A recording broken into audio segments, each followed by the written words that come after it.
En México la política social ha buscado reducir la desigualdad y la pobreza, pero los resultados siguen siendo ineficientes. A pesar de décadas de programas de apoyo, la distribución de ingresos sigue siendo desigual y la movilidad social limitada. ¿Por qué estas políticas no han logrado transformar la realidad del país? ¿Qué impacto ha tenido el modelo neoliberal en el diseño? ¿Y qué alternativas existen para un desarrollo más equitativo? En esta emisión de Conversaciones de Coyuntura Económica exploramos estas preguntas con la guía del Dr. Fernando Cortés, experto en economía del desarrollo. Además, completaremos el análisis con cápsulas informativas y muchos más invitados. El desarrollo económico no se mide solo en cifras, sino en la calidad de vida de la población. Hoy analizamos qué funciona, qué no y qué debe cambiar. Bienvenidos a Conversaciones de Coyuntura Económica. Comenzamos.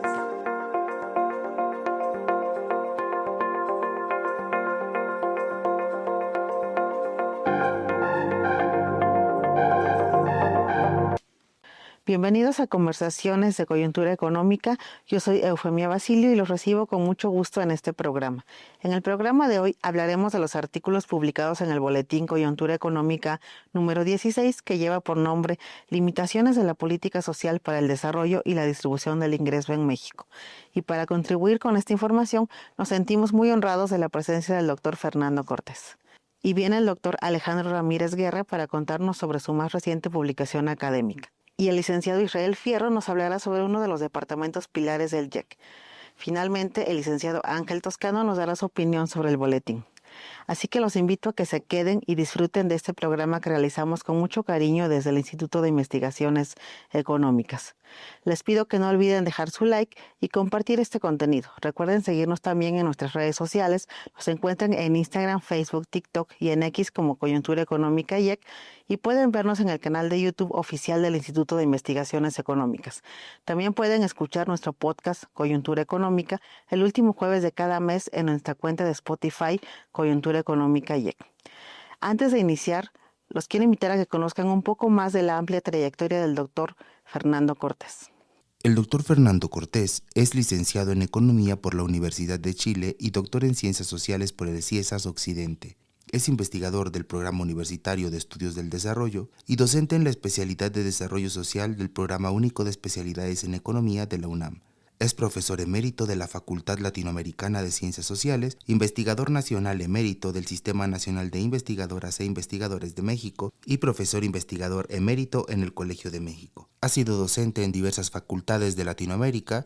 Sus dos campos más recientes de interés se encuentran en sus trabajos sobre el pensamiento latinoamericano, el desarrollo, la formación de capacidades tecnológicas en grandes empresas agroalimentarias, propiedades económicas y tecnológicas de la economía campesina mesoamericana en México. Está adscrito a la Universidad de Investigación de Economía del Conocimiento y Desarrollo en el Instituto de Investigaciones Económicas de la UNAM. Es fundador y coordinador del proyecto del pensamiento latinoamericano sobre el cambio tecnológico para el desarrollo y la red latinoamericana del mismo nombre. Ahora ya conoces un poco más del doctor Fernando Cortés. Doctor Fernando, pues es un verdadero honor contar con su presencia el día de hoy en Conversaciones de Coyuntura Económica. Bienvenido a su casa, al Instituto de Investigaciones Económicas. Muchas gracias por estar aquí. Muchas gracias, Eufemia. Muchas gracias por la invitación, por darme tiempo en este espacio. Y espero que tengamos una muy buena plática. Claro que sí, doctor, así será. Y bueno, como ya les contaba en un inicio, en este programa hablaremos de lo publicado en el Boletín número 16 de Coyuntura Económica, el cual se compone de 5 artículos sobre la concepción del neoliberalismo y la política social como mecanismo para hacer frente a la pobreza en México. Estos fueron escritos por Jaciel Ángeles, Hilda Caballero, Arturo Valencia, Susana Merino y Jessica Gámez. Nuestro equipo preparó algunas preguntas con las que el doctor Fernando nos ampliará la información del boletín. Doctor, ¿qué le parece si empezamos con las preguntas? ¿Cómo no? Adelante. Bueno, en primer lugar, sabemos que el neoliberalismo cambió el sentido de las medidas de la política económica en general, pero de manera particular me gustaría que nos dijera cómo influyó ese marco neoliberal en el diseño de la política social en México. Bien, antes que nada yo quisiera hacer una precisión, porque el término neoliberalismo se usa muy poco precisamente, muy poca precisión. Y creo que para tener una idea hay que ir un poco a la historia. En realidad el neoliberalismo surge de dos fenómenos históricos que no necesariamente están relacionados. la historia política en los países centrales en los años 60 y 70 y una historia intelectual que se remonta al 38. Voy a partir por ahí para luego mostrar los vínculos. En realidad, el año 38, bajo el impulso de von Mises y von Hayek, se funda la Mont Pelerin Society, en cuya primera reunión se discute el libro de Walter Lippmann, Good Society. A esta perteneció Milton Friedman, por lo demás. Sí. Digo perteneció porque ya está fallecido, que jugó un papel crucial en la adopción del modelo neoliberal en Chile, alrededor del 76. Este grupo en realidad estaba preocupado por dos fenómenos que estaban aconteciendo un poco antes de la Segunda Guerra Mundial en Europa y en el mundo capitalista. Por un lado estaba el avance de la Unión de Repúblicas Socialistas Soviéticas, que mostraba que el modelo socialista podía ser un modelo exitoso. Y por otro lado, el mundo capitalista no salía de la crisis de los años 30. El viejo liberalismo, que suponía en esencia que el Estado no debía intervenir, estaba en el piso. Se juntan para ver qué posibilidades había de montar sobre el liberalismo una opción. Y de allí surgen las primeras ideas en que lo central del neoliberalismo es que el lugar del Estado es la participación en la sociedad y especialmente en la economía cuando hay fallas de mercado. O sea, el liberalismo suponía que el Estado no entraba. Y el neoliberalismo lo que sostiene es que el Estado debe entrar, debe participar para resolver las fallas del mercado. Este grupo se siguió reuniendo después de la Segunda Guerra Mundial y al decir de Fernando Escalante, que escribió una historia mínima sobre el neoliberalismo, lo hacen hasta el día de hoy, trabajando y perfeccionando la teoría. Esa es la parte que quería yo resumir de la historia intelectual. Pero por otro lado, en los 60 y 70, el orden económico mundial capitalista que se estableció después de la paz firmada en la Segunda Guerra, al término de la Segunda Guerra, entró en un colapso económico. Es la época de la estanflación y de problemas sociales y políticos en todo el mundo occidental. Es la época de la Revolución del 68 en las universidades. Esto eran muestras de agotamiento del modelo que se había impuesto. De hecho, en Estados Unidos, en el año 79, Ronald Reagan gana la elección y adopta las ideas que había venido trabajando la postura neoliberal de la Mont Pelerin Society. Y Thatcher gana, Thatcher gana el 79, Reagan gana el 81. Pero antes, el gobierno de Pinochet había adoptado el neoliberalismo alrededor del 76. Y eso fue una consecuencia de dos fenómenos. Cuando da el golpe de Estado Augusto Pinochet, insiste en el modelo sustitutivo de importaciones. Por 2 o 3 años. Y el modelo no funciona. Y alguien le dijo que había una alternativa que se había estado desarrollando en la Universidad Católica de Chile, que ahí estaban los Chicago Boys, conectados con Friedman y con Arnold Harberger, que tenían una alternativa. Y adopta la alternativa. O sea, el neoliberalismo primero se adoptó en Chile, luego se adoptó en Inglaterra, en el Reino Unido, y posteriormente en los Estados Unidos. Ahora, al mismo tiempo que esto ocurría, desde los años 50 y por más o menos 50 años, hasta el 2000, había otra corriente de pensamiento que se había originado a raíz de los desarrollos de Simon Kuznets, en que planteaban que la desigualdad económica era buena para el desarrollo. Sí, la idea era que había que concentrar el ingreso para que los ricos, que tienen una propensión marginal a consumir no tan alta como los pobres, pudiesen ahorrar y pudiesen invertir y de esa manera crecer. Estas ideas fueron música para los oídos de Pinochet. Es decir, hacer la distribución del ingreso más desigual, contener las demandas de los trabajadores y de los sectores populares, concentrar el ingreso y lograr el crecimiento económico en mercados libres, tomando las ideas del neoliberalismo. Y digo que duró hasta los años, a finales de la década de los 90, esta idea de que concentrar es buena para el crecimiento económico, por una sola razón, es decir, esta idea que se le achacaron a Kuznets, que no está en los trabajos de Kuznets, pero que los economistas neoliberales la leyeron así. Kuznets tiene párrafos muy claros en que no es bueno para el crecimiento económico. Fue descartada a fines de la década de los 90 o a comienzos de este siglo. Y uno empieza a leer una serie de trabajos de los organismos internacionales donde ahora la desigualdad es mala para el crecimiento económico. Que eso hay que tenerlo presente cuando uno está mirando la política social.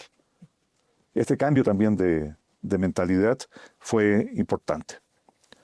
Ahora bien, ahora podemos llegar con estos antecedentes al asunto de la pobreza y el diseño de la política social. ¿Por qué la pobreza pasa a ser tan importante? Yo diría, en México, como después de la gran crisis del 94-95, la crisis del tequila, no se sabía a cuánto había subido la pobreza porque no había mediciones oficiales. Había muchas mediciones y en la academia hacíamos mediciones. Se sabía que la pobreza había aumentado, pero no se tenía idea.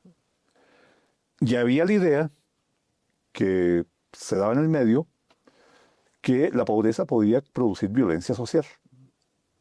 Entonces, por una parte había un temor de tipo político. Y por la otra había una teoría que había desarrollado Milton Friedman en Estados Unidos, de que la pobreza dependía del capital humano. ¿Qué es el capital humano?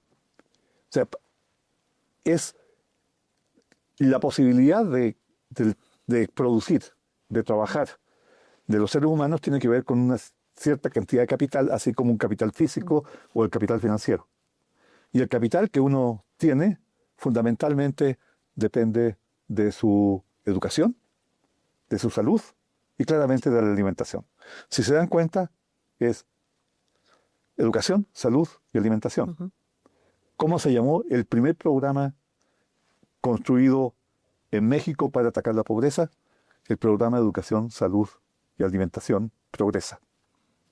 Progresa, programa de educación, salud y alimentación. Ese es el orden. Entonces, hay toda una justificación conceptual.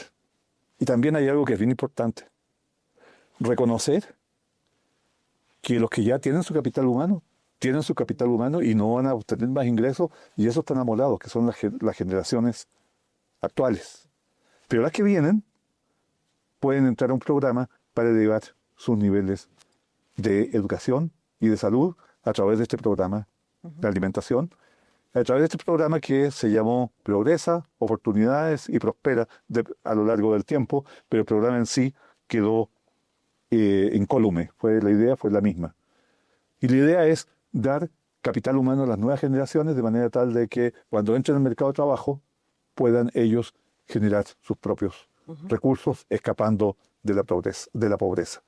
Esa es la concepción Sí, pues es muy interesante, ¿no? Entender, como hablamos desde los orígenes del concepto, entender cómo permea las políticas en general y luego cómo podemos aterrizar esto a la política social, ¿no? Porque finalmente esto definitivamente influye, ¿no? Ya como usted bien lo comentaba, en las ideas primeras de, bueno, es que la concentración del ingreso deberá ser factor en ese momento para el crecimiento y cómo después se fue modificando este argumento, pero conservamos de algún modo en esta postura neoliberal la idea de menor Estado, menor gasto, y esto creo que también ha influido, ¿no? En el menor gasto dirigido a la política social. Yo creo que es esta idea lo que hace es atacar lo que se supone, según el modelo, son las causas. Sí. Pero si se da cuenta, solo opera sobre la oferta de fuerza de trabajo, no sobre la demanda. Daban por supuesto que iba a haber demanda de fuerza de trabajo. Y lo que ocurrió es que cuando empezaron a salir estos chicos, formados o premonidos con capital humano, fue la crisis del 2007. 2007, 2008, 2009. Entonces, salieron al mercado de trabajo y no había demanda. Había oferta, pero no había demanda. Entonces, no tomaron en cuenta el otro lado de la moneda. Que todo esto definitivamente afecta, ¿no? En el panorama, sobre todo actual, después de todo lo que se ha vivido a partir, bueno, desde los inicios de la implementación de esos programas que ya iremos a... Y el otro tema también que se deriva, que causó mucha discusión, es la focalización. Porque estos programas son programas focalizados sobre los pobres, suponiendo que lo que impera es la transmisión intergeneracional de la pobreza. Sí. O sea, que los pobres se dan en familias pobres, pero no ataca el problema de las familias que no son pobres, que generan pobres. Sí, que es otro factor Entonces, importante otro elemento que no fue considerado. Y bueno, siguiendo con la entrevista, doctor Fernando, si hacemos un recuento desde la década de los 80 a la época actual, ¿cuál es el balance de la política social y los programas de combate a la pobreza en México? ¿Realmente han sido efectivos para disminuirla? Bueno, yo creo que tenemos que diferenciar en el tiempo. Porque hay una parte que se refiere a los programas Progresa, Oportunidades, Prospera, que es un programa que en realidad inicia en el 97, es el programa más importante, Sí. y se mantiene hasta el 2018, que es desmembrado en sus componentes en la administración que inició en 2018. Por una parte. Por otra parte, porque las mediciones de pobreza que se hacían desde el 92, voy a precisar esto, desde el 92, o las mediciones de pobreza que cubren 92 hasta 2006, son mediciones de pobreza por ingreso. Y a partir de 2008 son mediciones de pobreza multidimensional, que a la dimensión de ingreso agregan una dimensión de derechos sociales. Entonces, tenemos situaciones diferentes. Fíjense ustedes de que la preocupación por la pobreza fue tal, embonando con la pregunta anterior, Sí. que en el año 2001 se convocó a especialistas en pobrezas en México para que elaboraran una medición oficial, entre comillas, porque nunca pasó por el Parlamento, que encabezó la Secretaría de Desarrollo Social de la época. Ese fue el Comité Técnico para la Medición de la Pobreza, que hizo la primera medición, podríamos decir, oficial de pobreza, pero era de pobreza monetaria.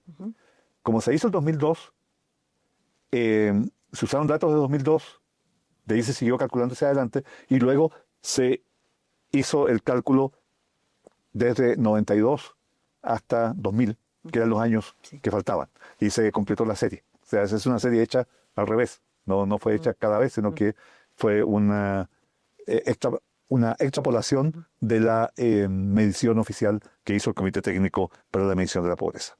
Entonces, ahí cuando hablemos del programa de oportunidades, Progreso, Oportunidades, Prospera, se habla sobre la medición de pobreza por ingreso. Sí. Y esa medición arrojó resultados sistemáticamente muy pequeños del programa sobre la pobreza. Y hubo mucha discusión. Se esgrimieron dos tipos de razones para que esto fuese así.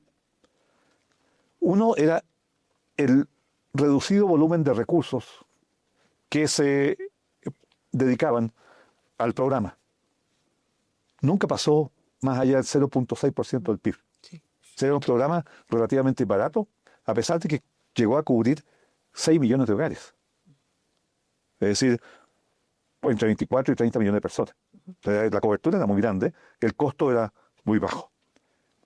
Y el otro problema que siempre tuvimos fue una discusión acerca de cuán bien medía la encuesta nacional de ingresos y gastos con la que se hacen estos cálculos la cobertura del programa. Sí.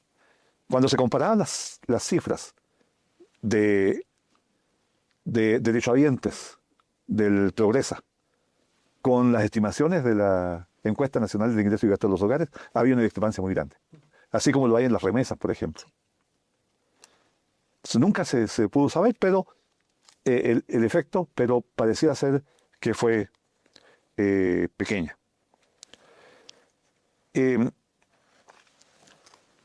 Tal vez si damos una mirada al gasto público y su distribución, puedan ayudarnos a formarnos una idea más clara. Fíjese usted que las cifras del Banco del Banco Mundial, en el informe 2025 que se publicó la semana pasada, dice que el gasto en salud, educación, pensiones, asistencia social y programas relacionados a la seguridad alimentaria y la vivienda social rondaron entre el 10 y el 11% del PIB entre 2008 y 2024. O sea, aquí ya estamos haciendo alusión a los componentes que entran en la medición multidimensional de la pobreza. O sea, no se mueven más allá del 10 al 11% del PIB. Ese es el nivel de los gastos sociales. Y agregan, las pensiones contributivas y no contributivas fueron del orden del 2% del PIB en 2008 y 5.8% en 2024. O sea que es claro que son las pensiones, especialmente el programa de adultos mayores, el que está jalando hacia arriba el gasto social. Mientras que otros gastos experimentaron una disminución relativa. 0,6, 0,3 y 0,2 en educación, 0,6, en salud, 0,3 y en vivienda, 0,2. Todos esos gastos fueron por abajo. Sabemos que el gasto en educación ha caído, el gasto en salud y el gasto en vivienda. Sin embargo, esta información global que nos da el Banco Mundial no considera la distribución del gasto.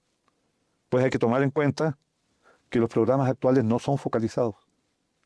La idea es que sean de aplicación universal. Lo que no garantiza que sus beneficios los reciban los sectores de menores ingresos. Es decir, el programa de adulto mayor lo recibe todo el mundo. Y lo más notable es que lo cobran, independientemente del nivel de ingreso que tengan. Yo no sé si los adultos mayores que viven en las más altas cumbres de la Sierra Madre Oriental y Occidental lo cobran. Pero sí sabemos, en un estudio que hicimos Nájera, Servando Valdés y yo, que está publicado en Economía UNAM, número 56, todos investigadores del PUED, mostramos que entre el 18 y el 20, los beneficios gubernamentales que suman el total de apoyo de programas sociales recibidos por los deciles inferiores fueron negativos. El cambio entre el 18 y el 20 fueron negativos para los deciles inferiores y positivos para los deciles superiores. Cuando uno ve la distribución de los apoyos gubernamentales por ser universales, tienden a ser regresivos. O sea, no solo no llegan a quienes, como debiera, no llegan en su totalidad a cubrir a los más pobres, sino que además se distribuye dinero a los deciles superiores. Ahora, si bien no tengo información respecto a la importancia de los programas en el abatimiento de la pobreza, sí puedo ofrecer información cada 2 años, para los años 16 a 22, de unos cálculos en que me pregunté qué ocurre si con la pobreza, si los programas sociales son cero. Y la pobreza en 16 habría sido un 3% mayor, en 18 3% mayor, en 20 4% mayor y en 22 7% mayor. O sea, ese es el impacto. Mientras que si yo no le pagara a los trabajadores su remuneración del trabajo, el impacto en el 16 sería 84% mayor en la pobreza y en 22 sería 111% mayor. Entonces, es claro, y las remesas tienen un impacto de 2%, 3%. O sea, son los efectos, en realidad, son mínimos. Lo que importa son las remuneraciones al trabajo. Y por lo tanto, estos mismos datos nos dan pie para suponer que la política de aumento del salario mínimo, iniciada en 2016, pero que fue generada por la Comisión Mancera antes, creo que 2014, 2015, que mostraron de que subir el salario mínimo no era inflacionario, donde participaron muchos economistas de la UNAM, después de que se había mantenido como por 30 años plano, el salario mínimo, lo aumentaron a partir de 16 y el gobierno actual lo ha aumentado la tasa de aumento. Sí. Se lo ha acelerado. Y eso tiene un efecto muy claro, pero muy claro, en la reducción observada en la medición oficial de la pobreza. Es decir, la mejor política social de reducción de la pobreza creo que ha sido el aumento del salario mínimo. Ahora uno se puede preguntar, oye, ¿y cómo es esto de que si yo aumento el salario mínimo tiene tanto efecto? Si no todo el mundo gana el salario mínimo. Aquí, en este punto, hay 2 explicaciones posibles, que no son mutuamente excluyentes. Son 2 vías en que el aumento del salario mínimo puede afectar los salarios no mínimos. Uno es lo que han llamado el efecto faro.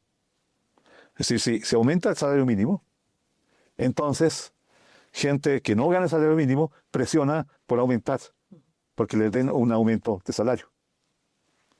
Gente que no tiene fijado su sueldo en términos de salario mínimo, presionan por mayores salarios. Ese sería el efecto faro. Y el otro efecto es un efecto consumo que lo estudió Clara Husselman para la crisis del 82. Y es que al aumentar el ingreso de los sectores bajos, se demandan bienes del sector informal. Y por consiguiente, aumentan las ganancias de los trabajadores por su cuenta y las ganancias de los pequeños talleres. Y hay un aumento también en los salarios. Entonces, son mecanismos en que el aumento del salario mínimo se filtra sobre las distintas personas en la sociedad. Eso es en relación a pobreza. Si uno se pregunta por la desigualdad, entonces lo que puede hacer es un análisis del efecto que puede tener las distintas fuentes del ingreso sobre la desigualdad en la distribución del ingreso. El análisis de fuentes de los índices de Gini es un coeficiente que varía entre 0 y 1, cuando hay X distribución, o sea, todos ganamos lo mismo, es 0, y si hay un abusivo que se lo lleva todo y al resto lo deja sin nada, entonces vale 1. El análisis de las fuentes hace ver que la disminución de la desigualdad se origina principalmente por las remuneraciones al trabajo. Y de nuevo, tengo aquí una tabla en que muestra que la variación en el índice de Gini según fuentes varía siguiendo básicamente las remuneraciones de trabajo, y el efecto de los programas sociales es de un 10 milésimo, de 27 milésimos, de 9 10 milésimos, comparado con 116 centésimas, 114 centésimas de remuneraciones del trabajo. O sea que el aumento de las remuneraciones del trabajo, que del salario mínimo, provocada por el salario mínimo, que afecta la parte baja de la distribución, ha disminuido la pobreza y ha disminuido la desigualdad. Y de hecho, se ha observado, y con esto termino esta pregunta, se ha observado que la desigualdad en México ha venido disminuyendo desde 2016 en adelante. Ahora sistemáticamente, en el pasado subía y bajaba siguiendo el ciclo, y ahora incluso la desigualdad disminuyó con la crisis del COVID, porque básicamente han subido la participación en el ingreso de los deciles inferiores y ha caído la participación en el ingreso del decil superior, el décimo. Y dentro del décimo, el que ha caído es el centil superior.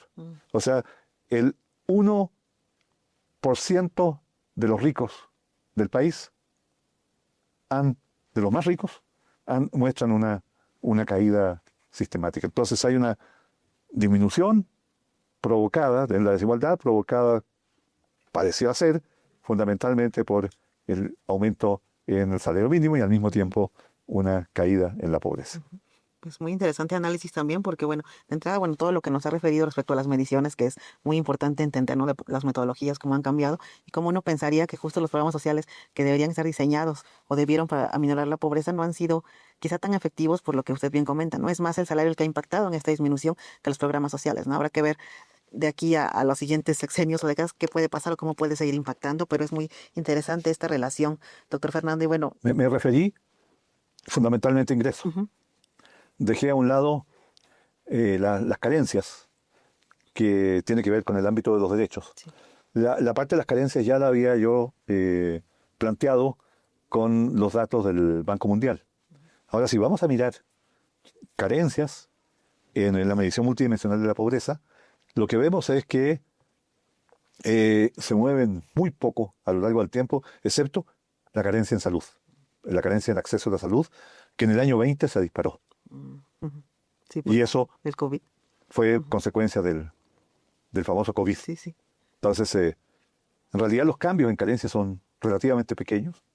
Hay tendencia a que mejoren la vivienda, la calidad de la vivienda, fluctúa un poco, a veces está mejor o peor el acceso a la salud.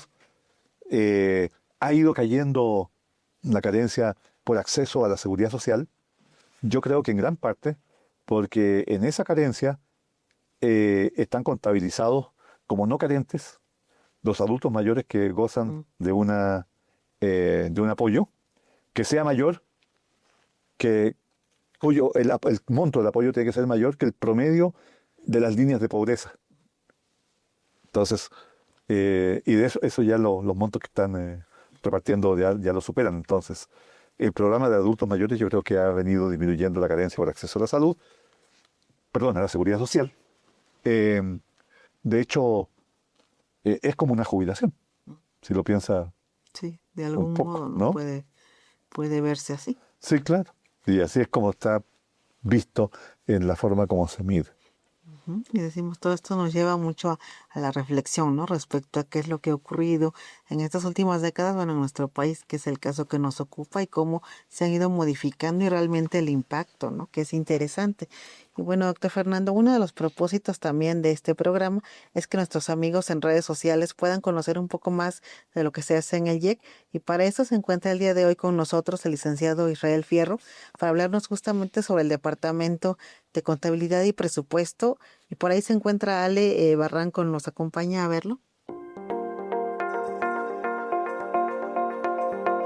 Licenciado Israel, qué gusto tenerlo con nosotros en este programa. Estamos muy interesados en que nos cuente sobre el Departamento de Contabilidad y el presupuesto del IEC. Sobre todo para aquellos académicos en el instituto que estén interesados en realizar, más bien abrir un programa de apoyo a la investigación y le tienen un poco de temor a por el presupuesto. Y bueno, muchas gracias por estar aquí en el IEC. Okay.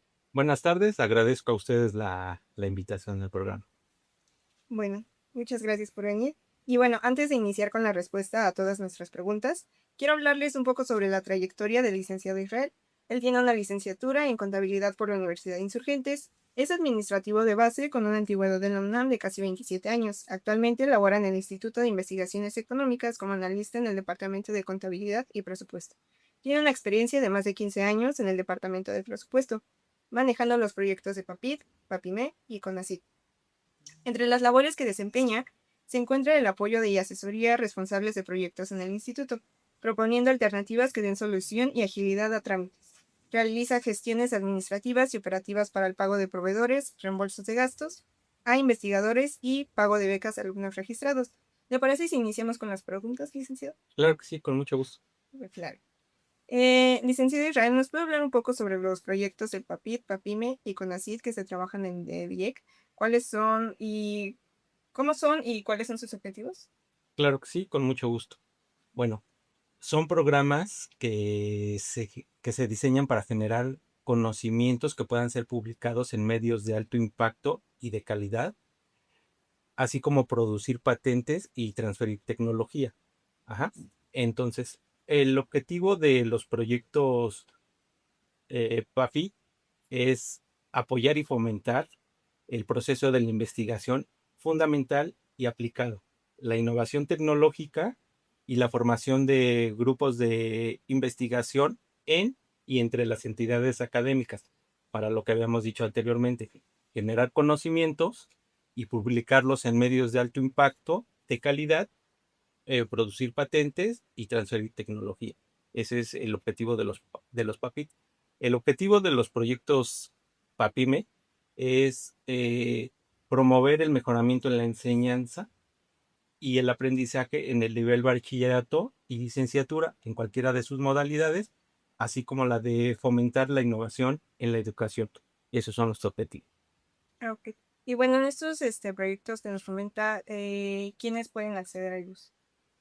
Bueno, en la parte académica son profesores o investigadores titulares, o también en los PAPIME son investigadores que tengan hasta la maestría Ujú. y becarios, ¿no? ¿De qué temas en general se abren usualmente dichos proyectos en el IEC y cuántos están vigentes actualmente?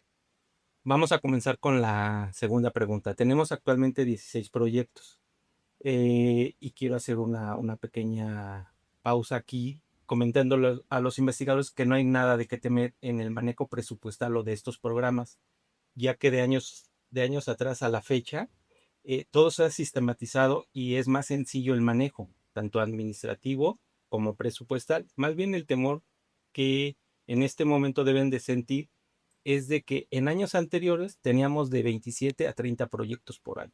Este año 16 y cada vez son menos. ¿Ok? Los temas sobre los que se manejan en las líneas de investigaciones, por ejemplo, la seguridad social en la población adulta mayor.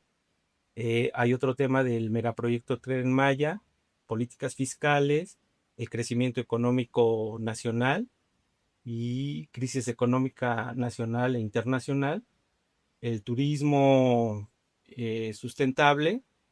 ¿También? Otro de los temas es los factores que motivan la migración. Otro muy importante en la actualidad en las líneas de investigación es los problemas que tuvo el COVID en turismo, en educación y en salud.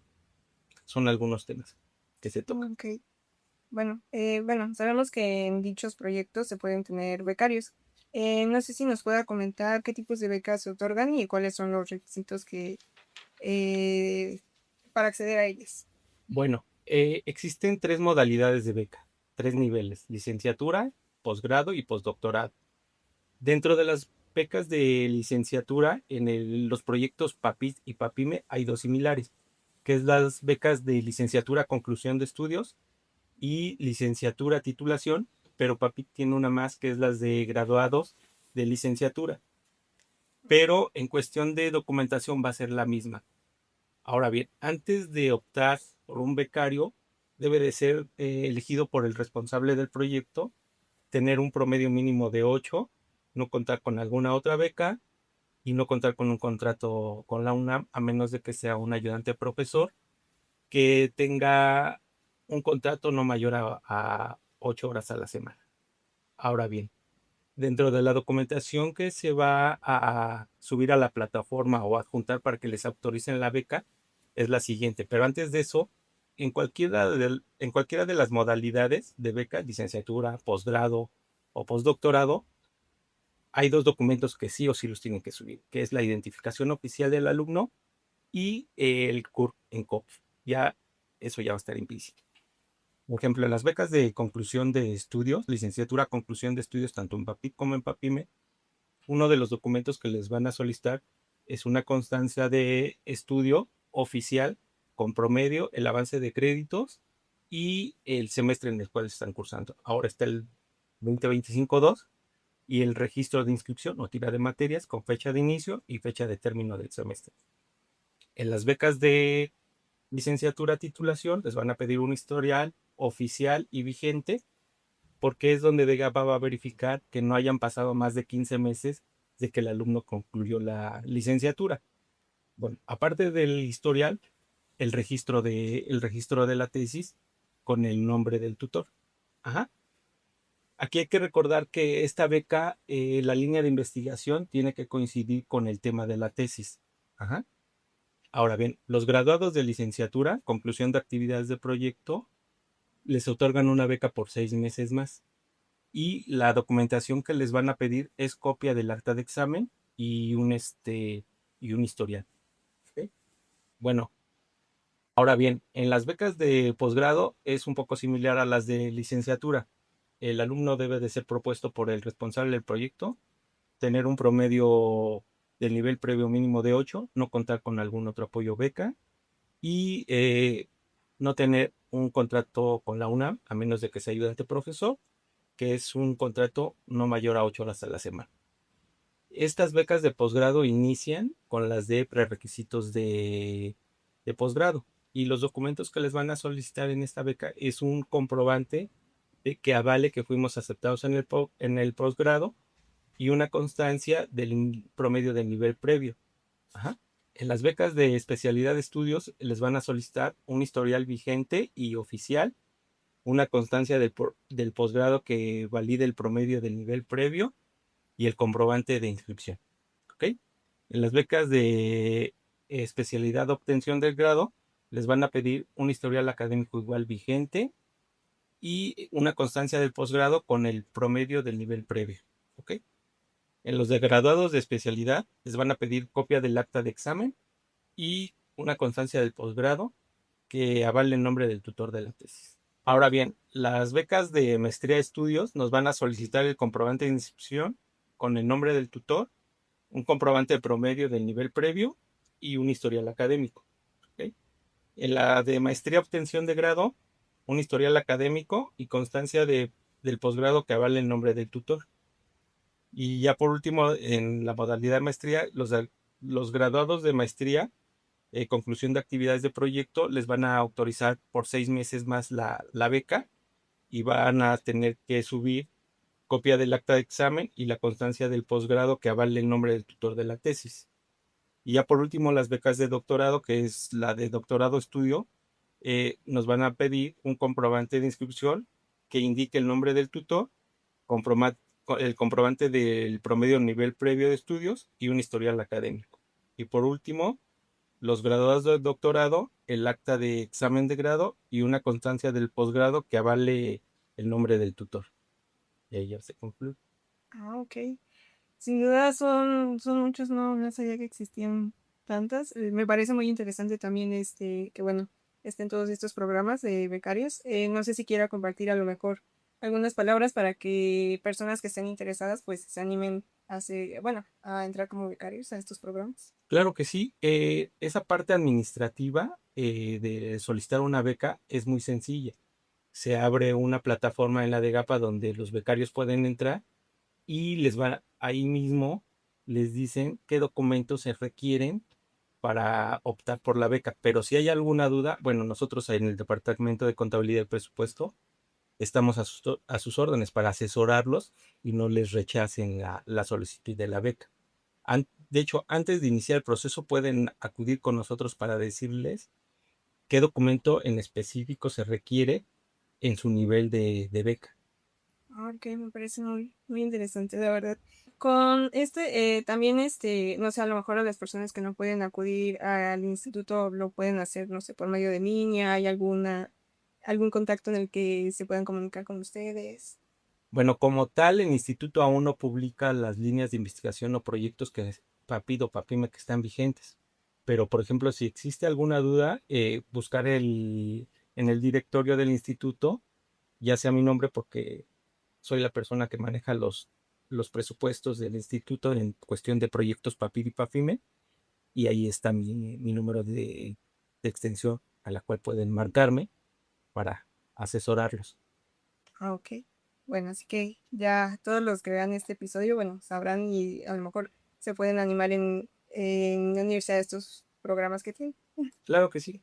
Bueno, licenciado Israel, sin duda es muy interesante todo lo que nos comentó sobre el departamento. Se nos acabó el tiempo de esta cápsula, pero antes de regresar con Eufemia al foro, quiero agradecerle la disposición de hoy de estar con nosotros. Y bueno, muchas gracias por toda la información que nos dio. Les agradezco a ustedes la invitación. Y bueno, doctora Eufemia y doctor Fernando, regreso las cámaras y los micrófonos con ustedes al foro. Muchas gracias, Ale. Y bueno, no saben cuánto le agradezco al licenciado Israel de lo mucho que me ha apoyado también en todos estos proyectos de investigación.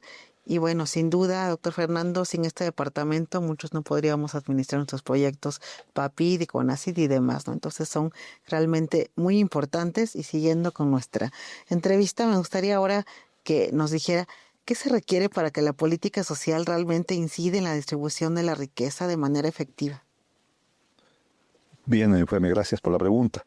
Esta pregunta me lleva de lleno a la discusión respecto a la relación entre las cifras, en relación a la calidad de las cifras oficiales que proporciona la Encuesta Nacional de Ingresos y Gastos de los Hogares. Me explico.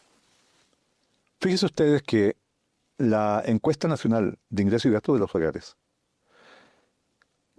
registra, grosso modo, nada más que el 30 o el 40% del ingreso de la cuenta satélite de los hogares de cuentas nacionales. O sea, tenemos en contabilidad nacional una cuenta satélite de los hogares y allí se registra un ingreso que es consistente con el resto de las cuentas y el total que arroja, comparado con el del LENIC, no es más de un 30 o un 40%. Sí.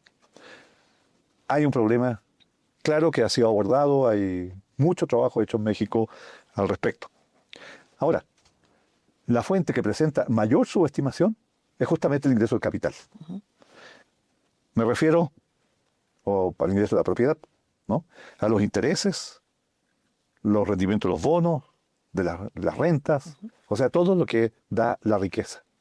Esa es la parte más subestimada. O sea, no sabemos mucho. Hay que hacer mucho trabajo estadístico para mejorar la información relativa a la riqueza. En la actualidad, la CEPAL ha hecho un esfuerzo monumental para generar buenas estimaciones. Pero son estimaciones. Y se pueden discutir. Y de hecho se han discutido. Porque hay supuestos. Si no se cumplen, las estimaciones no andan. Sabemos muy poco respecto a la distribución de la riqueza. Hace falta un esfuerzo estadístico oficial para generar información respecto a riqueza y su distribución. En Europa ya se está haciendo el grupo de Piketty. Más no podemos decir. Esa es la situación actual respecto al tema de riqueza, que no es lo mismo que ingreso y pobreza ni la distribución. No, la riqueza son riqueza en términos de activos, o sea, la gente tiene vivienda, tiene aviones, tiene empresas, ¿no?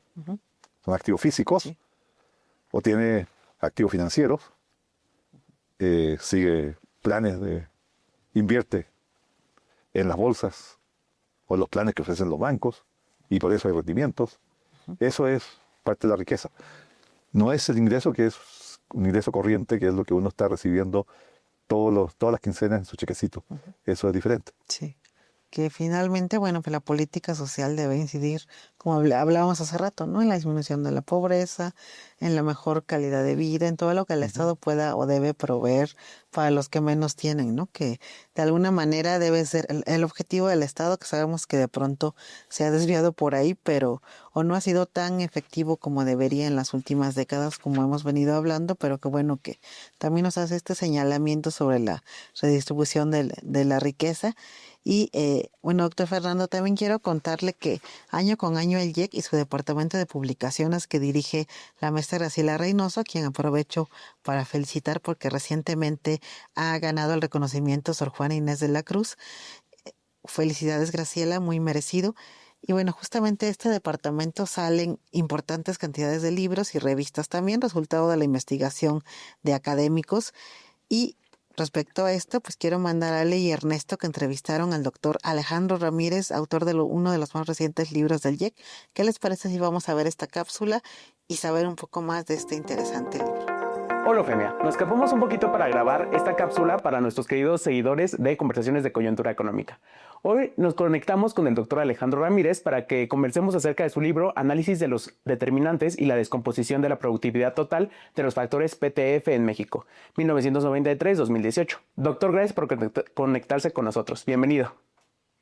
Hola, ¿qué tal? Muchas gracias por la invitación. Es un placer estar aquí con ustedes y espero que sea una plática enriquecedora para ustedes y para su público. Claro que sí, así será. Bueno, pero antes de todo y antes que nada, les quiero platicar un poquito del doctor Ramírez. Él es doctor en Economía por la Universidad de Durham, en el Reino Unido. Previamente estudió la maestría en Economía en UNAM y la licenciatura en Administración del Instituto Tecnológico de La Laguna. Ha trabajado como economista en la banca del desarrollo del gobierno mexicano y como consultor en el Reino Unido. En la academia ha impartido cursos de economía en la Universidad de Durham y en la Facultad de Economía de la UNAM.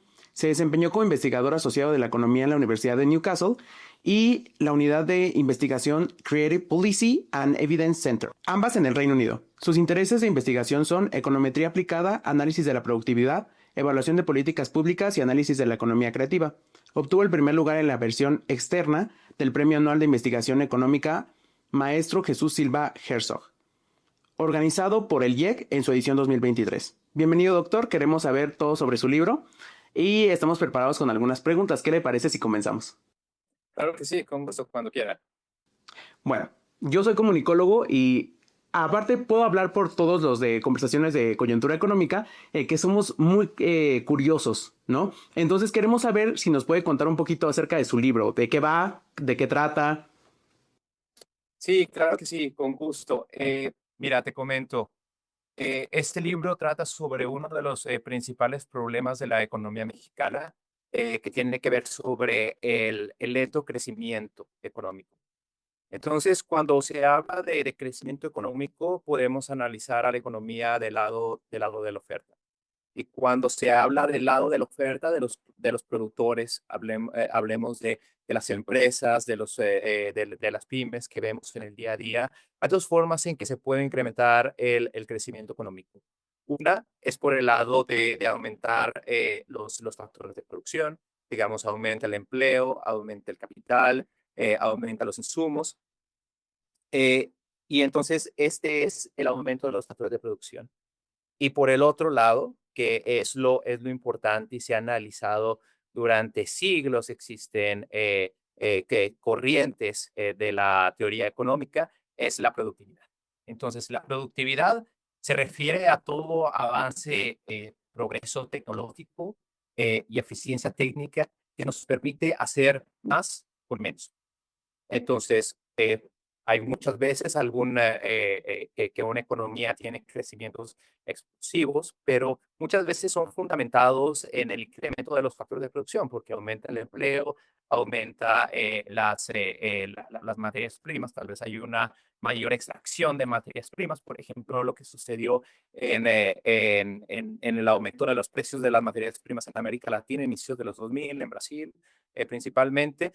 Sin embargo, cuando el crecimiento económico no está fundamentado con aumentos de productividad, entonces existe un desempate en el que el crecimiento económico no es sustentable a largo plazo.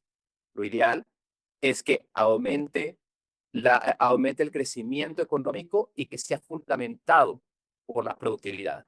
Una economía que crece que crece fundamental en la productividad, en el largo plazo permite ser una economía sustentable y mantener niveles de crecimiento económicos acordes a los niveles de aumento de productividad. Y lo que hemos visto en la economía mexicana es que los niveles de productividad han quedado estancados durante las últimas décadas.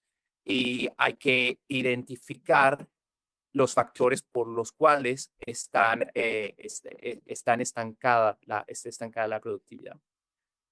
Mi libro trata en un análisis de identificar los factores de la productividad de lo micro a lo macro. Y por ello me refiero que analicé los censos económicos del INEGI, que es el Instituto Nacional de Estadística y Geografía, y con ello analicé el ecosistema de productores de la economía mexicana. Y una vez que se analizan la productividad a nivel de establecimiento, que es lo que nos proporciona la información tan, tan vasta del INEGI, entonces se puede extrapolar el análisis de la productividad de lo micro a lo macro. Qué interesante justamente que se haga este análisis como dices, desde lo más pequeño hasta lo más grande para justo identificar cuál es el verdadero problema, ¿no? Me parece muy interesante. Ajá, sí, adelante. Y este análisis que te comento de lo micro a lo macro es muy interesante porque viene de una nueva corriente de la actual investigación económica. Yo le puse la metáfora del arte sobre puntillismo económico. En el arte tú sabrás que existen ciertas técnicas pictóricas y existe puntillismo. Entonces, el puntillismo son muchos puntos, puntos, y cuando tú lo ves de cerca parecería que no ves nada, pero necesitas alejarte un poco más para que veas la gran imagen, el cuadro principal. Y esto es lo que es el puntillismo económico, por decirlo así. Cuando se va de lo micro a lo macro, parecería que en lo micro no encuentras muchos patrones, pero cuando lo agregas, encuentras patrones más interesantes. Entonces, utiliza esta metáfora en el libro sobre el puntillismo económico. Wow, me parece realmente muy ingeniosa esta metáfora que se da justo del puntillismo, porque sí, igual, o sea, en el arte, justamente, estos puntos van formando, con los matices de colores van formando obviamente algo, ya cuando, justo como dices, cuando te alejas un poco más, ya puedes llegar a percibir todo el contexto que se tiene, todo lo que el artista quiso reflejar, lo que justamente creo que quieres hacer, ¿no? Dentro de tu libro, o sea, con toda esta investigación que se tuvo, con todo este análisis que tienes, ver una problemática desde lejos, pero también enfocándote en lo cercano, ¿no? En lo que realmente está afectando o por lo que causa esta problemática. Entonces, me parece muy interesante. Creo que para todos los de conversaciones de coyuntura económica, esta metáfora se nos hace muy interesante. A mí me dio ganas de leer el libro totalmente. Entonces, bueno, ¿y cuáles crees que son las aportaciones que tu libro hace a la investigación económica? Sí, esta es una pregunta bastante importante porque los investigadores en economía, cada vez que nosotros damos una contribución, tratamos de diferenciarnos o de aportar algo extra a lo que ya se ha hecho.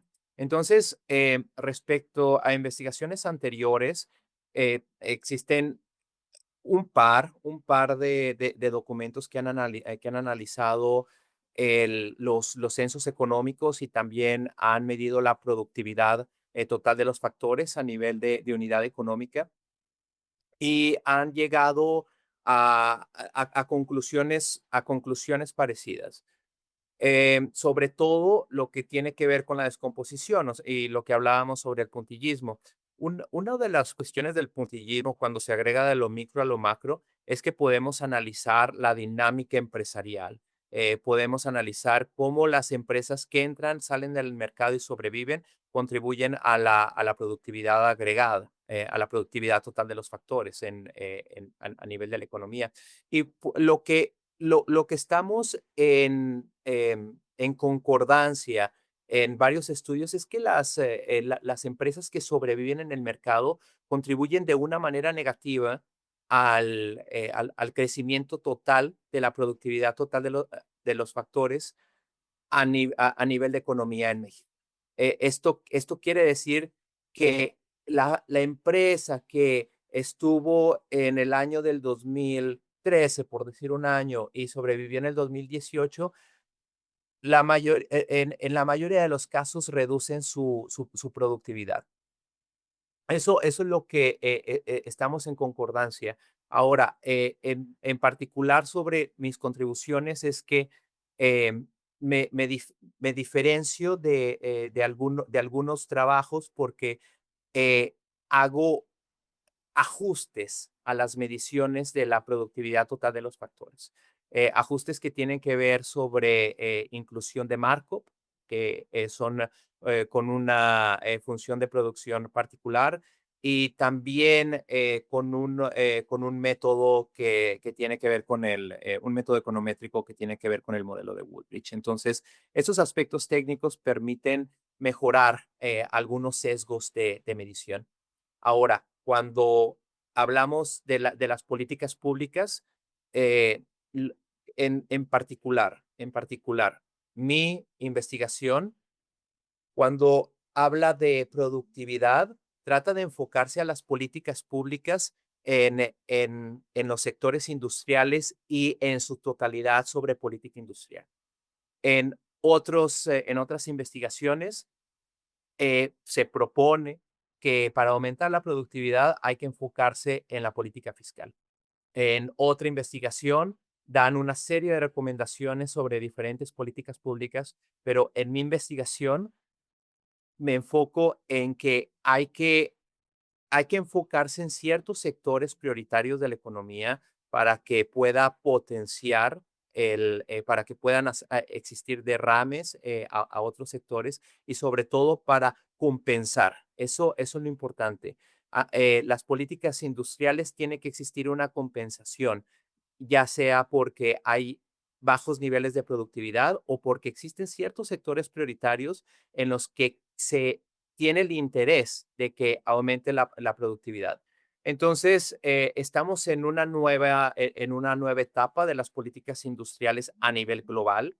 Ahora, las políticas industriales se enfocan en reducir las desigualdades geográficas al interior de los países, se enfocan en potenciar sectores claves de la economía y por último, se enfocan en reducir las asimetrías de información. Es decir, se entiende que existen mercados imperfectos y las políticas industriales tratan de mejorar el mercado imperfecto.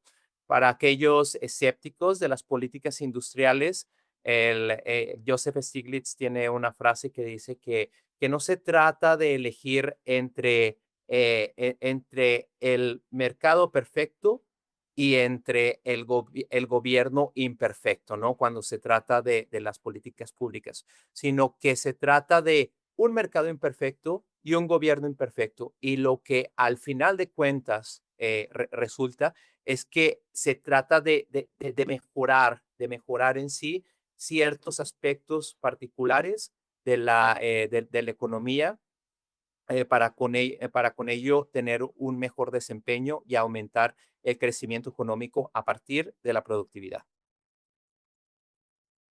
Sí, justamente como dices, tu libro tiene como que un punto más detallado, ¿no? De sobre esto de la productividad, sobre esto justo de las industrias. Me parece muy interesante cómo lo abordas. Entonces, nosotros nos enteramos que este libro es resultado del Premio de Investigaciones Económicas del maestro Jesús Silva Herzog. ¿Nos podrías contar cómo fue su experiencia con este premio y cuál fue el proceso para que se publicara su libro? Sí, la experiencia fue en que respondí a la convocatoria que hace anualmente el IEC para el premio.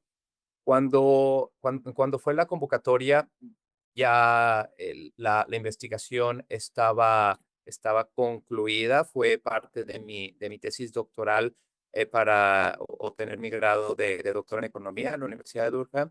Y una de las cuestiones de los requisitos del premio era que el documento necesitaba estar en español para ser aceptado. Entonces, me di a la tarea de traducir la principal parte que interesaba, sobre todo para difundir en México y en países de habla hispana sobre mi trabajo.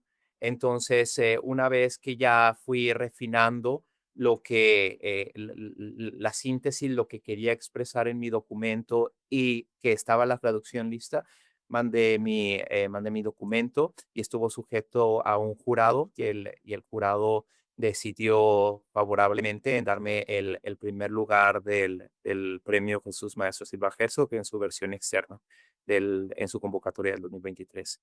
Y la verdad agradezco al departamento de ediciones y al IEC por la difusión no solamente del premio, sino el resultado del premio que ha sido este libro.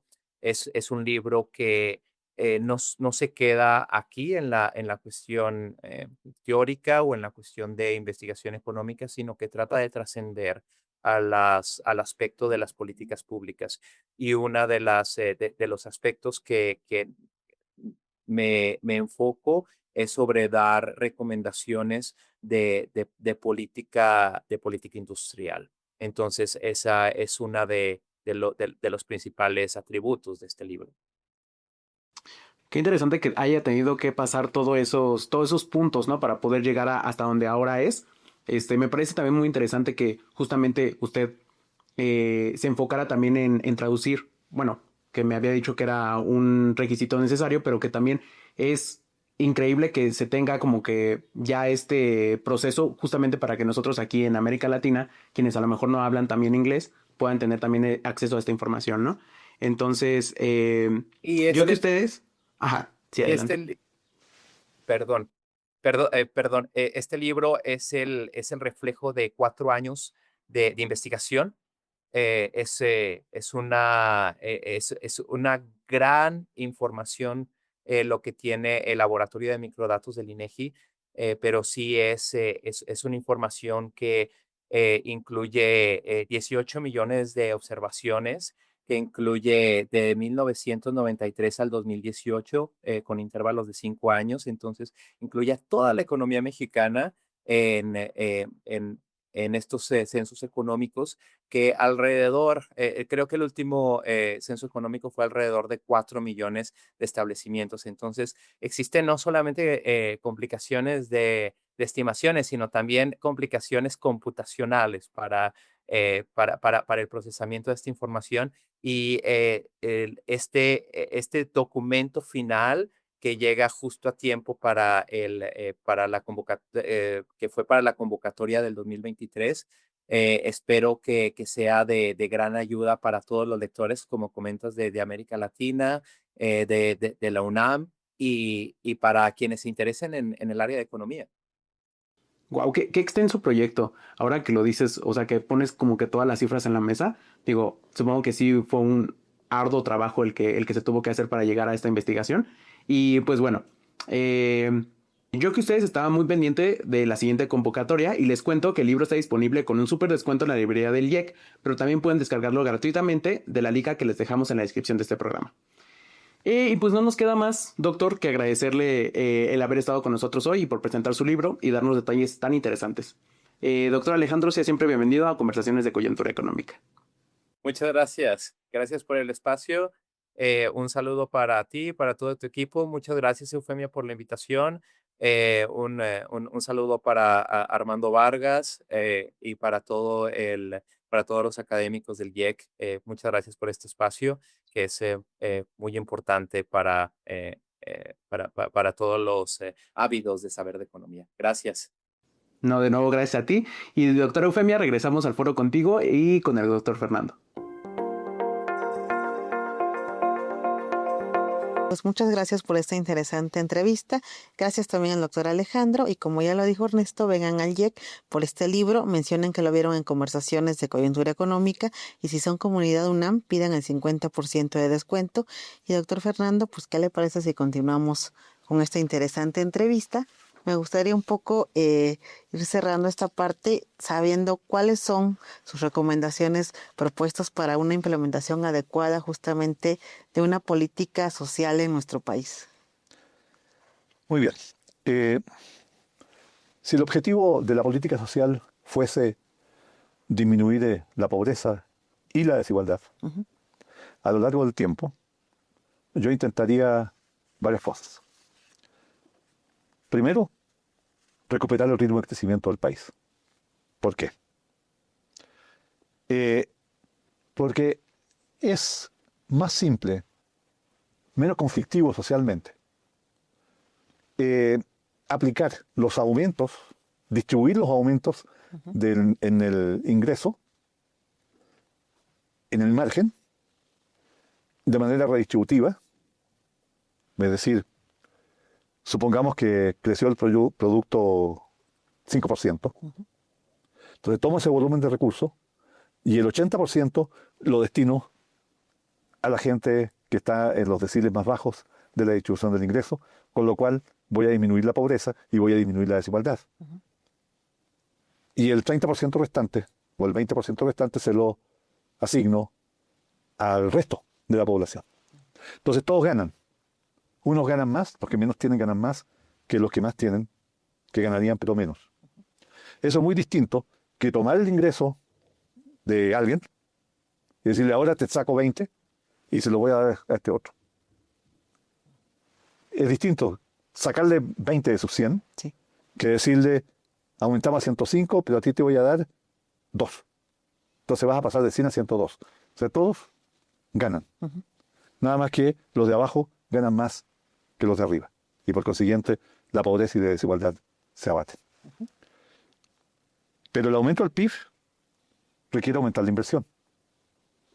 Si no hay inversión, no hay crecimiento del Producto Interno Bruto. Donde la inversión pública debería jugar un papel central. Con el 3% del PIB como ahora, no basta cuando estuvimos en 12%. Y para financiarla, se necesita una reforma tributaria. Entonces, el Estado debe asumir como uno de sus propósitos fundamentales para reducir la pobreza y la desigualdad, lograr aumento en el producto. O sea, por el bien de todos, que crezca el producto, y así disminuye la pobreza y disminuye la desigualdad.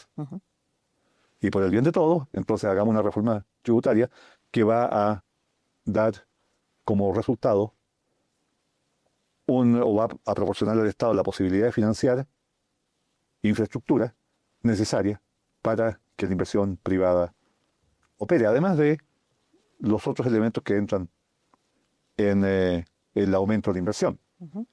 Primero tiene que haber la posibilidad de calcular un rendimiento esperado, es decir, los capitalistas no son hermanitas de la caridad. Es decir, el capitalista tiene que ganar, necesita un rendimiento. Y para eso se necesita que haya condiciones, tanto condiciones sociales, que haya garantía de aplicación de la legalidad, de que las normas sean claras, de que hacer negocio sea simple, sea rápido, sea efectivo. Todo eso va aparejado a esto de recuperar el ritmo de crecimiento del país. En segundo lugar, yo mantendría, hasta donde sea posible, el aumento, tasas de aumento del salario mínimo, hasta el punto en que de subir demasiado en relación al salario medio pudiese provocar inflación. O sea, llevarlo hasta donde se pueda, porque se ha visto que tiene efectos muy benéficos sobre la disminución de la pobreza y de la desigualdad. Para un uso más eficiente de los recursos públicos, yo focalizaría los programas sociales. Los que se puedan. Algunos probablemente tendrán que ser universales. Pero creo que mirando o teniendo como objetivos disminuir la pobreza y la desigualdad, no se vale distribuir o dar los pocos recursos que hay a quienes no son pobres y a quienes están por encima del resto.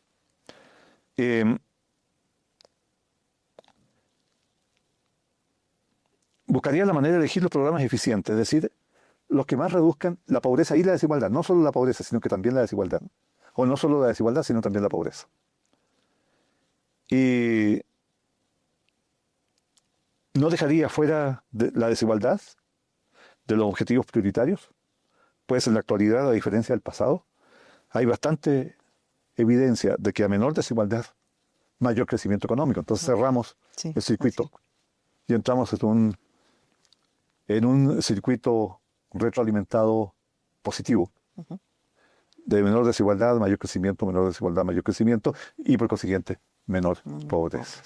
Sí. Eso es lo que se me ocurre en su pregunta. Definitivamente son propuestas muy interesantes con las cuales coincido. Creo que hay mucho por hacer, es un reto importante para el gobierno y para el Estado, pero en definitiva habrá que empezar, ¿no? a hacer algo porque, como siempre decimos, los efectos van siempre a los que menos tienen y a los estratos más bajos, ¿no? De pronto es lo que hemos visto a lo largo de estos años y creo que, como le decía, coincido con todos los señalamientos que hace y es importante reflexionar desde la academia y las propuestas pues giran en torno a lo que se puede o no hacer, ¿no? Y ojalá pues del lado del Estado también haya la disposición por implementar todas estas propuestas que son muy interesantes, que de pronto no es fácil, pero que como decimos son importantes, ¿no? A la luz del tiempo. Y bueno, doctor Fernando, también en este programa apostamos por la multidisciplina y es por eso que nos interesa saber la opinión de otros especialistas en las ciencias sociales. En nuestro foro se encuentra el licenciado en Sociología Ángel Toscano. Él nos viene a dar su opinión sobre lo expuesto en los artículos del boletín número 16. ¿Qué le parece si vamos nuevamente con Ale y Ernesto para conocer el ángulo sociológico sobre este tema?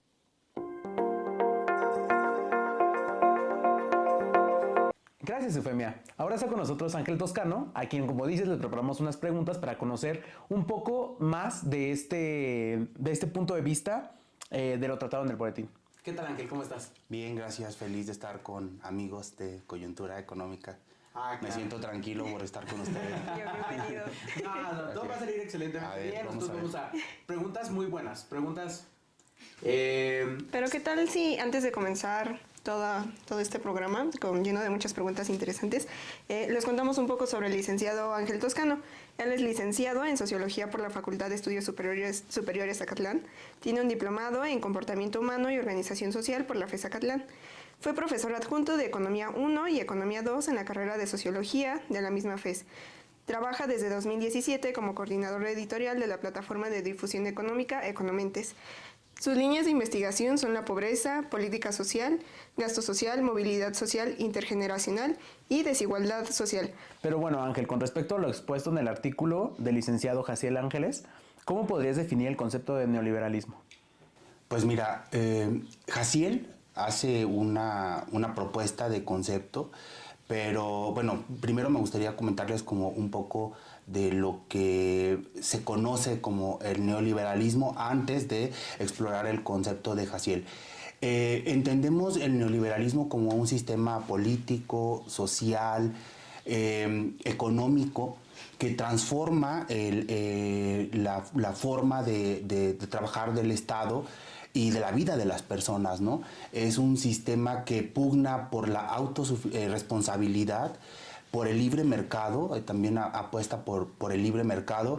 En pocas palabras, el Estado pone la responsabilidad en la industria privada de regirse como de manera libre y de las personas de autorregular su situación, ¿no? También reduce el gasto público, con esto también pues obviamente el gasto social, y reduce también la responsabilidad del Estado, o sea, nos vuelve responsables de nuestra situación, ya sea en el sector, en la esfera pública o en la esfera privada. Eso es lo que normalmente pues conocemos como neoliberalismo. Ahora, Jaciel hace un muy buen trabajo de análisis conceptual de lo que se ha descrito. Él dice, apenas, y hoy mencionamos neoliberalismo y les pregunto a ustedes, ¿a qué les suena el neoliberalismo? No, pues o sea, nosotros sin duda cuando nos preguntan como, porque sí, dentro de nuestra rama, pues sí, obviamente vemos como que todo esto de lo neoliberal, pero siento que hay muchísimos conceptos, muchísimas visiones, muchísimo como... Pero además hay una connotación negativa, ¿no? Ajá, sí. O sea, actualmente cuando hablamos de, ay, es que eres un neoliberal, o sea, ya parece un insulto, ¿no? Meramente queda en un adjetivo peyorativo hacia las personas, decir, ay, es que eres neoliberal. Pero apenas es lo que alcanzamos a conocer, ¿no? Realmente habría que explorar la profundidad del concepto, y es justo lo que hace Jaciel, hace una revisión conceptual de lo que se conoce como neoliberalismo, pero además él argumenta que el neoliberalismo, más que conceptualizarlo, lo que tenemos hoy como conceptos es la descripción de ese proceso o de esa época, ¿no? Neoliberal. Y él hace un esfuerzo por medio de algunos gráficos de reunir los elementos, a ver, tengo estos conceptos, cuáles son lo que más se repite en ellos, como lo más elemental, porque busca crear un nuevo concepto, ¿no? Entonces él crea un concepto que toma como principal, digamos, característica, que es un patrón de acumulación, ¿no? Lo pone en esos términos de un patrón de acumulación de capital. Dentro de un entorno capitalista, él está hablando de que el neoliberalismo solo está enfocado en generar capital, acumular producción.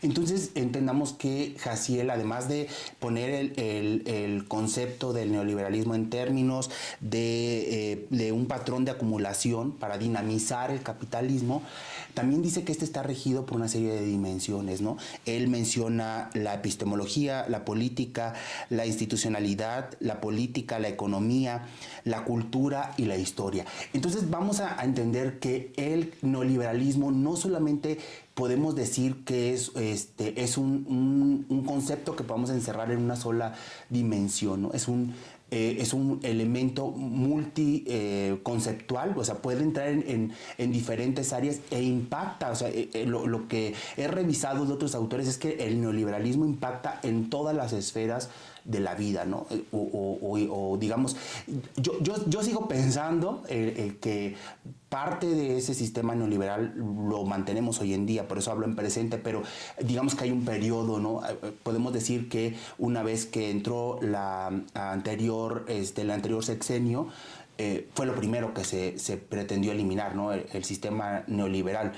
Pero mucho de eso podemos encontrar hoy en día en las políticas públicas, en la política social y sobre todo en la política monetaria, en la política fiscal. Seguimos manteniendo pues sistemas que pugnan por la estabilidad monetaria y no tanto por el crecimiento económico o por extinguir esta falta de capacidades o de dimensiones de pobreza que tenemos una gran parte de los mexicanos, ¿no? Entonces, es como yo podría entender, lo que yo podría comunicarles, lo que entiendo por neoliberalismo, de acuerdo a lo que yo he revisado, pero también lo que propone Jaciel, que se me hace una excelente propuesta, verlo desde esta postura del patrón de acumulación de capital, reitero, en pro de ser dinámica la producción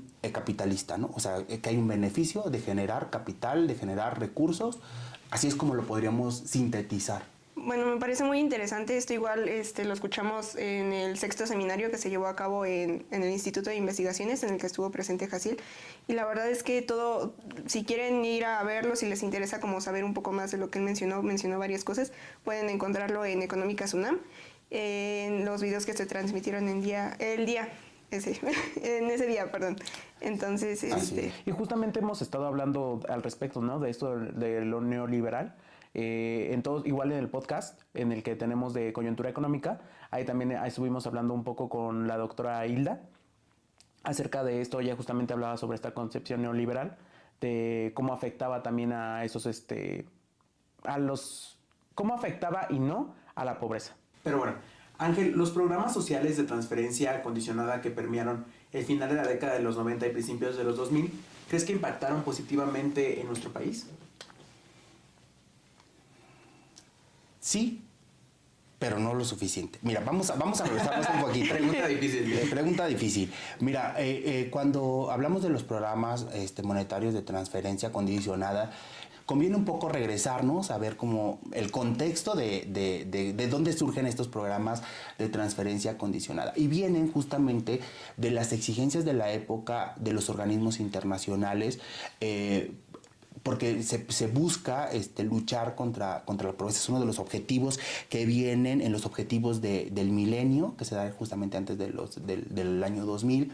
Esos objetivos dieron pie a la Agenda 2030 y desde ahí podemos ver cómo están los objetivos que tienen los organismos internacionales y que adopta también el país, se apega a estos pedimentos. Y vienen también los DESCA, que son estos derechos que tenemos los mexicanos, ¿no? Derechos esenciales para poder vivir. Y de ahí pues empiezan la necesidad de crear programas que puedan atender estas situaciones, ¿no? Entonces se crean este tipo de programas que estamos hablando, digamos, vamos a cerrarlo un poco al programa Progresa, que después cambia Oportunidades, que después cambia Prospera, pero en sí, digamos que es una misma línea de programas de transferencia condicionada. O sea, cambian en cositas, pero tienen una misma esencia, que es, yo te voy a dar una transferencia a ti, Ale, pero tú a cambio tienes que hacer ciertas cosas que te van a ayudar a obtener capacidades que en el futuro te inserten en el mercado laboral, y entonces cuando tú estés en el mercado laboral vía impuestos me regreses a mi estado lo que yo invertí en ti, ¿no? Digamos que eso es lo que yo entiendo por la esencia de los programas de transferencia condicionada. ¿Y cuáles eran las condiciones? Pues que obligaban a que si una familia que tenía tantos hijos le daban cierta cantidad de dinero, pero esos hijos tenían que asistir a la escuela, esos hijos tenían que ir al médico. Había una serie de condiciones que tenían que ver específicamente con educación, con salud y con alimentación que daban pauta para que mejoraran la calidad de vida de las personas. Entonces, ahorita que tú me dices, ¿fueron buenos o no fueron buenos? Pues yo te podría decir, y cito a la doctora Verónica Villarespe, que puntualiza muy bien esta situación.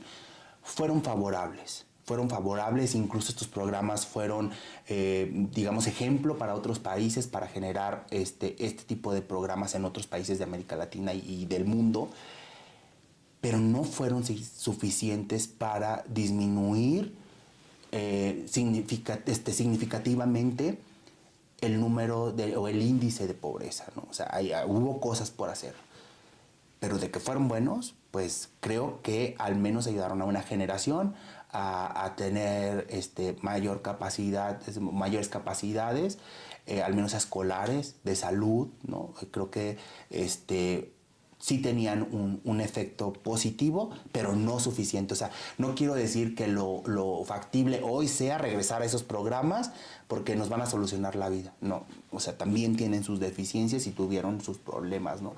Y a lo mejor podríamos hablar de que, no sé, qué tanto, una de las deficiencias que yo podría encontrar, ¿no? Si a mí me preguntan es, pues, yo te doy a ti, Ale, 5,000 pesos porque tienes 4 niños y te condiciona que los lleves al doctor, que es gratis, que los mandes a la escuela, que es gratis, digámoslo así, la educación gratuita, y te obligo a que los alimentes, ¿no? Y ¿qué tanto de ese porcentaje de dinero que yo te doy tú lo inviertes realmente en una alimentación nutritiva para tus hijos, ¿no?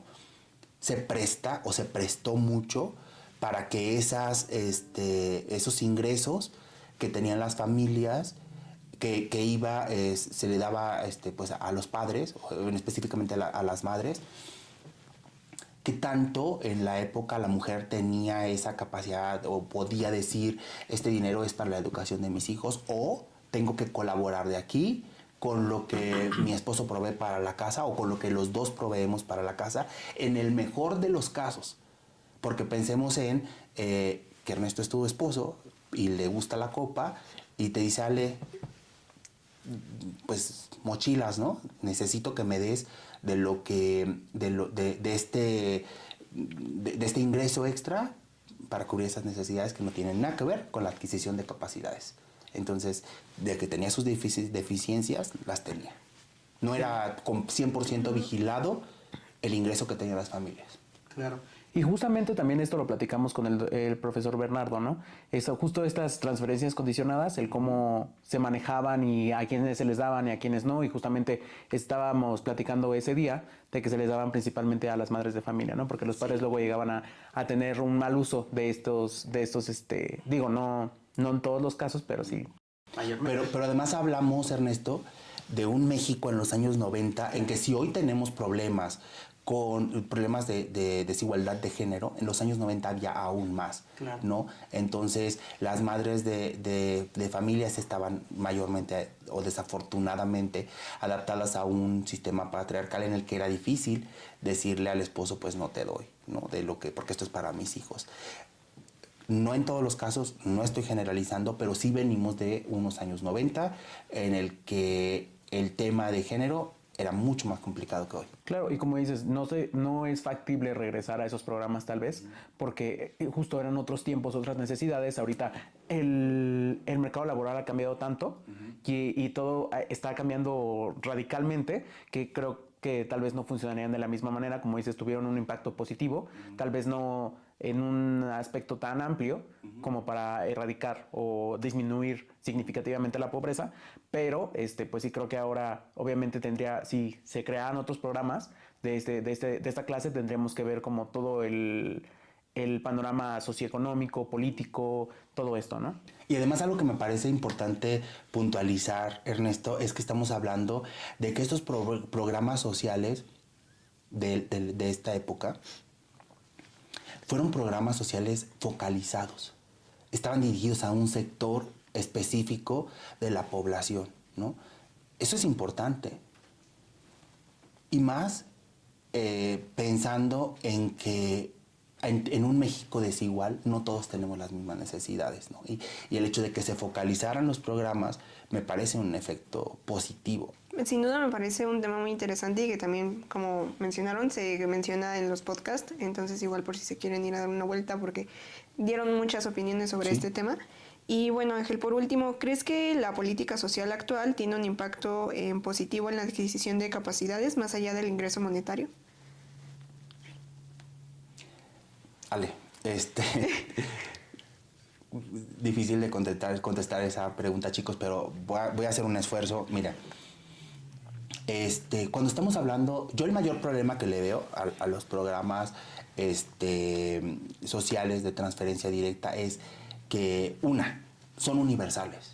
O sea, lo mismo puede cobrar una pensión de adulto mayor una persona que se encuentra en la zona sur de México con altas necesidades en uno de los estados, no sé, en Oaxaca, en Guerrero, ¿no? Que tiene realmente una necesidad, que esa persona no se jubiló, no tuvo oportunidad de jubilarse porque no tuvo un empleo formal, porque X o Y llegó a estado de vejez sin una jubilación, ¿no? Y está cobrando esa persona el dinero. Pero ¿qué pasa cuando en una mañanera vemos a la actual presidenta, Claudia Sheinbaum, ofrecerle ese beneficio a los expresidentes, ¿no? ¿Estamos hablando de las mismas condiciones?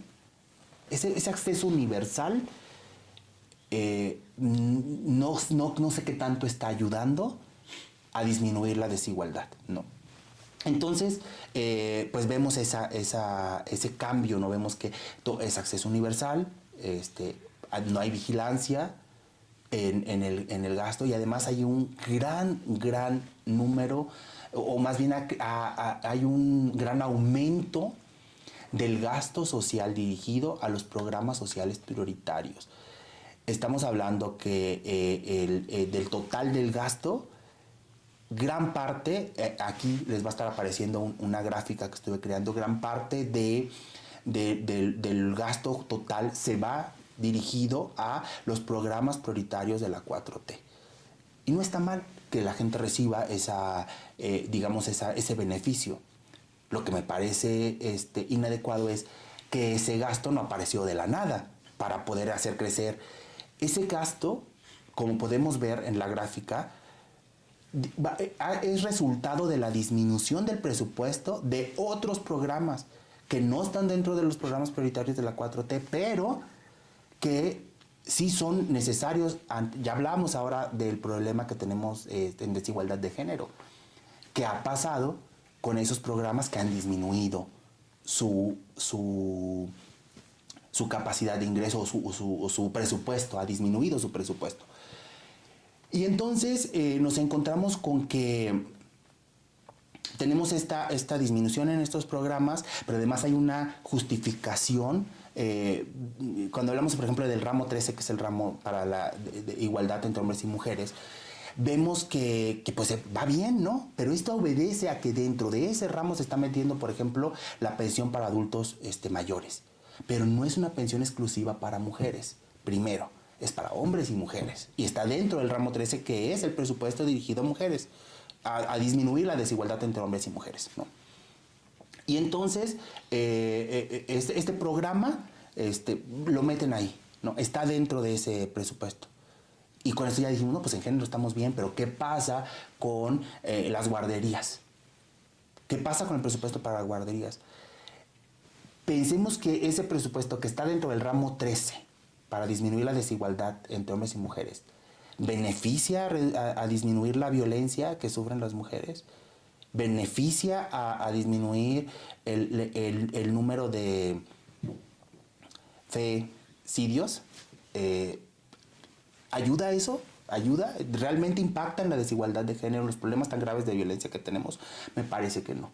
Entonces, ese es uno de los grandes problemas que le veo yo también a estos programas.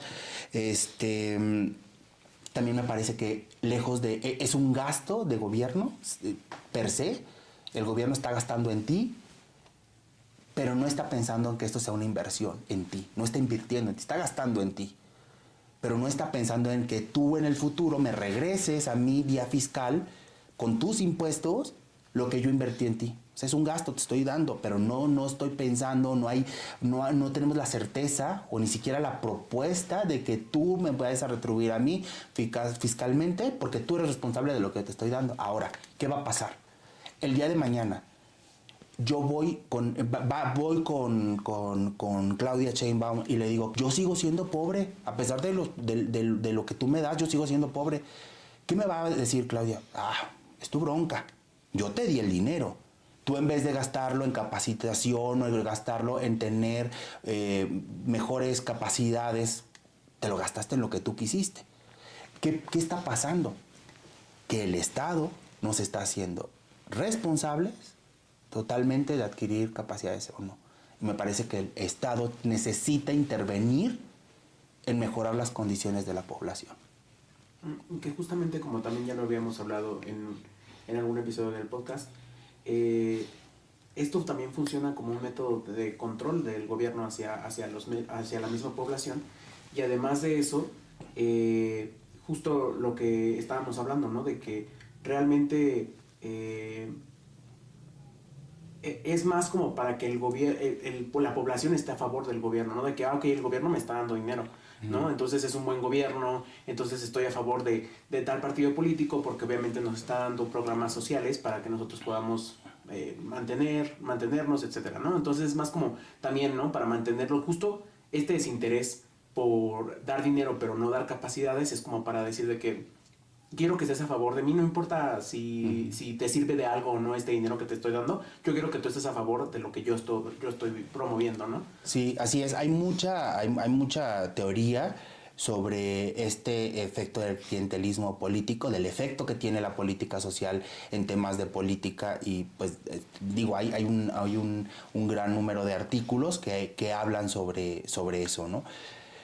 Y pues bueno, creo que es un poco de lo que podemos hablar acerca de la política social de la 4T, ¿no? Lo que yo puedo ver, no estoy diciendo que sea completamente negativo, pero hay cosas que hay que solucionar, y hay nuevas leyes. Por ejemplo, hay una ley que obliga a que el gasto social de este año tiene que ser por lo menos $1 más que lo del año pasado. ¿Qué significa? Que el Estado necesita de más dinero para invertir en gasto social. Y tenemos un problema de recaudación fiscal que es insuficiente. ¿De dónde va a aparecer el dinero para tantos programas que se ofrecen? No está mal que se ofrezcan, ¿no? Pero ¿tenemos los recursos para solventarlo?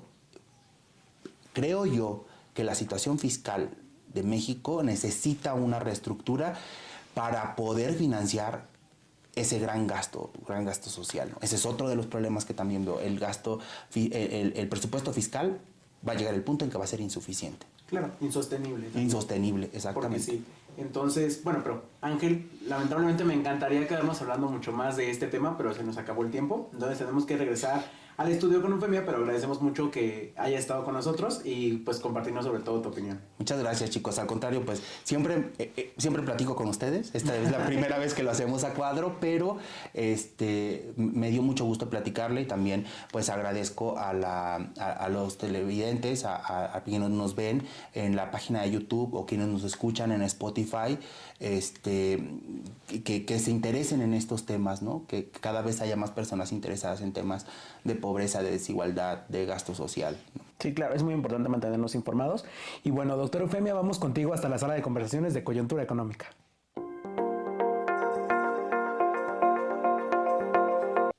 Pues muchas gracias Ale, Ernesto y Ángel por esta opinión tan interesante.